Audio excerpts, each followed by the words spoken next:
Saan probinsya ka? Sa Laguna lang po ko. Laguna? Opo.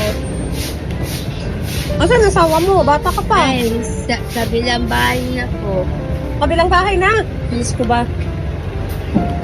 Bakit kabilang bahay na? Ilan anak mo? Isa lang. Ka lang? Ilan taon ka na, girl? Bata ka pa. Eh, 17 lang ako, sir. 17? Oh my God. 15 na ako, 16 na ako unak dito. 16? Opo. 16 nung nanganak ka. Iniwang ka. Hindi, pipili na pisan kong babae. Hindi na pinsan mo babae. Oo. Masakit, wala. Ngiting ko na lang. Masaya ko lang kita ko anak ko. Ayaw, tingnan yung anak mo. Patingin nga. Babae ba yan? Oh, ganda pa. Di ba, bebe? Ang ganda pa, di ba? Ang ganda pa! Bebe, kasi niwan lang ng papa niya. Ang ganda-ganda. No?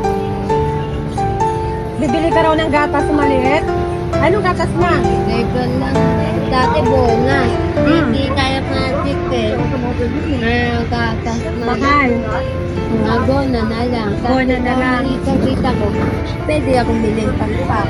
Wow. Okay lang yan. Kaya mo yan. Kaya ko. Ano? Ano tinitignan mo doon? Tingin ka? Ha? Oo. Tingin ka? Iniwan ng papa yan. Ang ganda-ganda. Pabili ka gatas. Bili ka milk, be.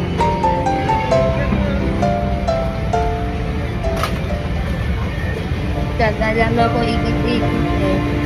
Oo, bata ka. Pwede. Iisip ko, saan ko itong iwan? Ba't wala kang nanay? 30. Saan mo? Wala kang nanay? Patay na po eh. Tatay mo?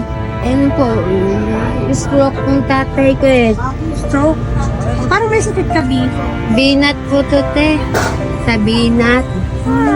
Ilang buwan na yan? Ilang buwan na? 6 months sobra.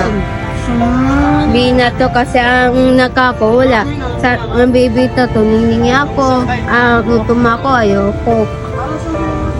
Binat lang to.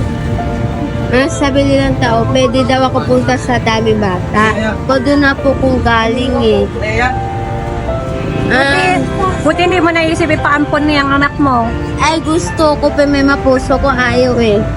Ang dami sabi nila, wag mo ampon be. Magtutulog yan tayo. Kala ko gusto mong ipaampon eh. Hindi po. Dami nga po, may bigay daw sa akong pera. Malakam ko, hindi ko nga ng pera. Ito lang ako. Tama yan. Bigyan ka raw ng malaking pera. Oo, 5,000 daw. Kung pera, bilis. Ito, hindi eh. Tiyaga lang ako niningi. Ayan ang yung pag malaki-laki na, pwede ka nang magtrabaho. May awa naman si Diyos sa atin eh. Sa amin.